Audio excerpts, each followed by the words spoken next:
Hello, welcome to lesson 17. This is multiplying by one-digit numbers. Now this is very important to remember. This is foundational. We've gotten past 6 times 8 or 5 times 3 or 4 times 9.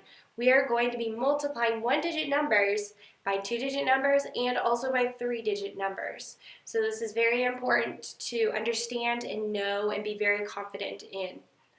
Now the reason that we multiply is because of problems like this, or even just real life situations. When we have a ticket to a basketball game costs $24, very expensive ticket.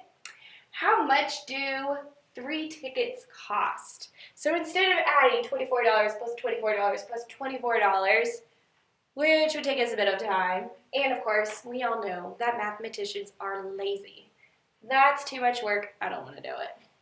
But I'm going to show you why we're not going to do it the long way. 4 plus 4 is 8. 8 plus 4 more would be 12. Carry my 1, put down the 2. Then I have to do 2, 4, 6, 7.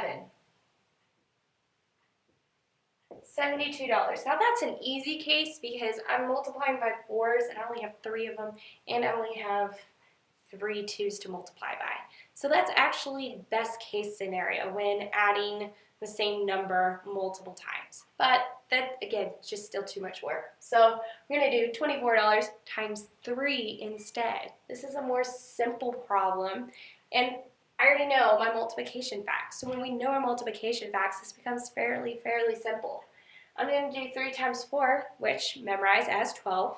I'm going to carry my 1, carry the 1 just like when I do an addition over to the next place value, and I'm going to put down my 2. Then I'm going to do 3 times 2, which is 6, but I'm going to add whatever is left on top, which is 1. So I'm going to do 6 plus 1 more, which is 7. The answer is $72. Again, that's best case scenario. It took me about the same amount of time. But when you know your multiplication facts, and I'm dealing with maybe 69 times 4 or 19 times 8, it's going to be a lot quicker and a lot easier to just solve it with a multiplication problem instead of adding 8 19s together or whatever kind of problem it ends up being. Just always remember, mathematicians are lazy. Okay, so example 1, we're going to do 14 cents times 3. This is the same thing as saying that I have 3 groups of 14 cents. So if 3 of you were to have 14 cents each, how much would you have altogether? That's what a multiplication problem says. 14 cents times 3. I'm not going to solve it horizontally. We're always going to solve it vertically. It makes it much easier to solve. We do 14 cents times 3.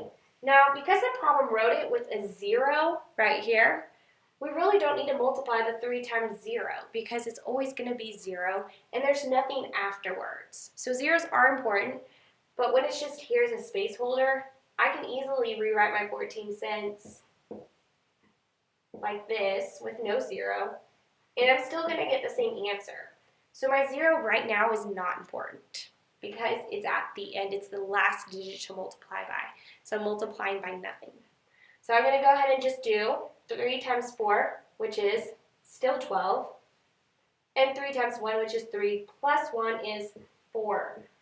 I'm already done. I didn't need to multiply by my 0 because that's still going to be 3 times 0 is 0. So I'm going to put my decimal point after 2 digits. So 1, 2, it's going to go right here. I'll put a 0 right here because that's my dollars and cents, or I could have just written 42 cents like this. Okay, both are the exact same. So we're going to go ahead and start with example 2. Example 2 says to find the product, meaning answer to a multiplication problem. We already know that. Find the product of 25 cents times 6. Again, I'm going to solve it vertically.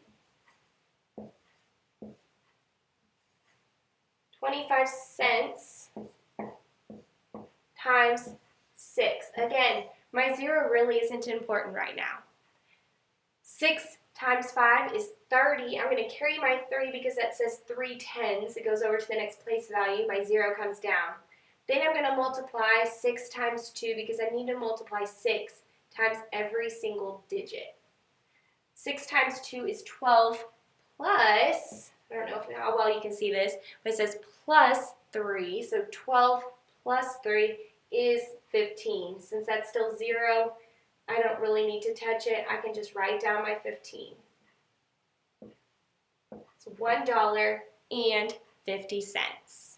All right, example 3 says find the product, again, answer to multiplication problem, 325 times 6. So we're getting into actually multiplying by another 3-digit number. So 1-digit number times a 3-digit number. So this process is still very, very similar. 1 digit at the bottom, we're going to multiply by every single digit above it. So 325 times 6. I'll solve it in a different color. We'll do Jesus purple. 6 times 5 is 30. I'm going to carry my 3 and bring down my 0. 6 times 2 is 12, and 12 plus 3 is 15. I'm going to carry my 1 that's in the tens place and bring down my 5. Then I'm going to do 6 times 3. Again, I'm multiplying by every single digit so that 6 has a turn with every number. 5, 6 times 2, 6 times 3. So now 6 times 3 is 18 plus 1 is 19. I've multiplied by every digit right now, and I have 1,950. Now for your practice set, what you're going to do is you're actually going to do letters A, D, G, and I. So I've selected a few specific ones that I want you to do. Letter A, $36 times 5. Now be sure you're just multiplying by dollars. You're not multiplying by dollars and cents, so your answer should not have any cents in it. You're just multiplying by dollars. $36 times 5. Letter D, 340 times 8. Letter G, 394 times 7. Or $394 times 7. Again, no dollars and cents. So beware with your answer. There should be no cents. Letter I, $9.68 times 3. Now you are multiplying by dollars and cents, so your answer should have dollars and cents. Be sure to be careful when you are labeling. And thank you for listening to Lesson 17, Multiply by 1-Digit Numbers.